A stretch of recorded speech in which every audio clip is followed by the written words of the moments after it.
মার্কিনদের সঙ্গে পরমাণু চুক্তি কিংবা সামরিক বোঝাপড়া, ইরানের সামনে এই দুটি পথই খোলা রয়েছে বলে দাবি মার্কিন প্রেসিডেন্ট ডোনাল্ড ট্রাম্পের। তেহরানের পরমাণু কর্মসূচিতে চিরকালের জন্য ইতি টানতে বদ্ধপরিকর যুক্তরাষ্ট্র ও তার দোসর ইসরায়েল। তবে মার্কিন প্রশাসনের সঙ্গে দফা আলোচনা হলেও চুক্তির বিষয়ে এখনো কোনো বোঝাপড়ায় পৌঁছায়নি তেহরান ও ওয়াশিংটন।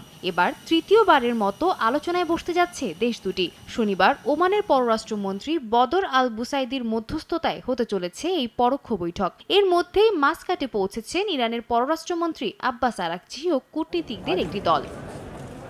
এবারের বৈঠকের মূল লক্ষ্য 2015 সালের ইরান পরমাণু চুক্তির পরিবর্তে বাস্তবসম্মত ও পরিমার্জিত নতুন চুক্তির খসড়া তৈরি বলে জানিয়েছেন আরাকচি। ইরানি মুখপাত্র বাঘাই বলেন, এই আলোচনায় ইরানের ওপর থেকে অমানবিক ও বেআইনি নিষেধাজ্ঞা দ্রুত তুলে নেয়ার প্রস্তাব উত্থাপন করবেন তারা। তাদের দাবি, শান্তিপূর্ণভাবে পরমাণু শক্তি ব্যবহারের অধিকার নিয়ে এক চুলো পেছাবেন না তারা।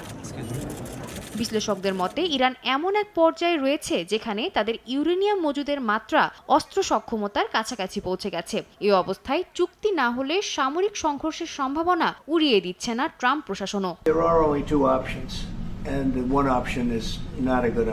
আমি মনে করি ইরান বিষয়ে আমরা বেশ কিছুটা এগিয়েছি। তাদের কাছে শুধুমাত্র দুটি বিকল্প আছে, যার মধ্যে একটি মোটেও শুভ নয়। তবে যদি চুক্তি সফল হয় তবে অনেকগুলো প্রাণ বেঁচে যাবে, এটা আমি নিশ্চিত করতে পারি।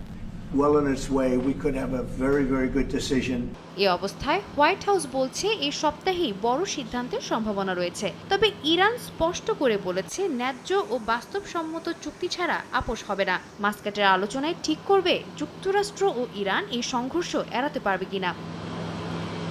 সাদিয়া তাসনিম, সময় সংবাদ।